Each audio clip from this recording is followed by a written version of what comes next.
Queen and her beloved Corgis in jeopardy, attacked by wolves or bears, laid it out by Tory peer. Environmentalist Chris Packham has called on the royal family to rewild its estates. But former Tory Minister Lord Marland has ridiculed the demand, asking what would happen were the Queen to come face to face with a bear and a wolf on one of her estates. Packham made headlines in October when he, alongside more than 100 school strikers, delivered a petition signed by around 100,000 people calling on the royal family to improve the ecological condition of its land. For years we've seen Her Majesty the Queen strolling around with her beloved Corgis. But soon she and her canine envoy might be confronted by bears and wolves at Balmoral if Chris Packham has his way.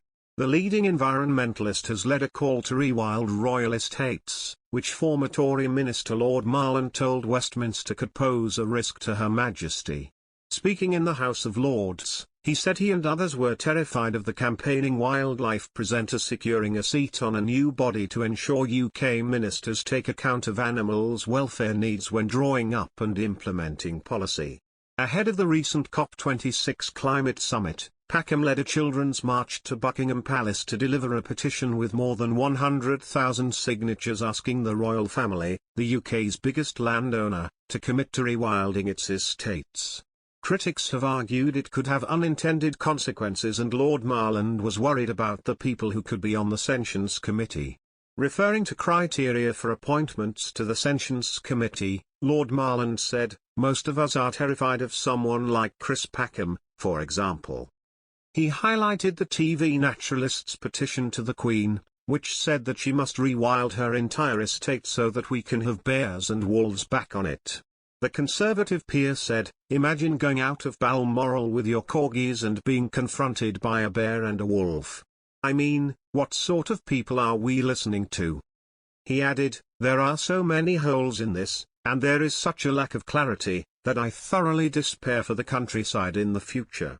It comes as the government has extended legislation to cover octopuses, crabs and lobsters after a study found they had feelings. Research from the London School of Economics and Political Science, LSE, found that there was strong scientific evidence that these animals had the capacity to experience pain, distress or harm.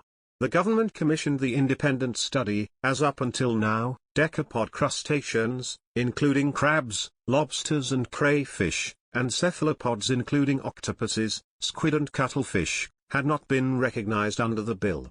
However, critics have argued it could have unintended consequences and lead to legal challenges. The government has extended the legislation to cover octopuses, crabs and lobsters after a study found they had feelings. Research from the London School of Economics and Political Science found that there was strong scientific evidence that these animals had the capacity to experience pain, distress or harm. The next step for the bill is for it to go to the House of Commons for further consideration. Packham has criticised the royal family for using much of its estate land for grouse schooling and deer stalking rather than covering it with temperate rainforest.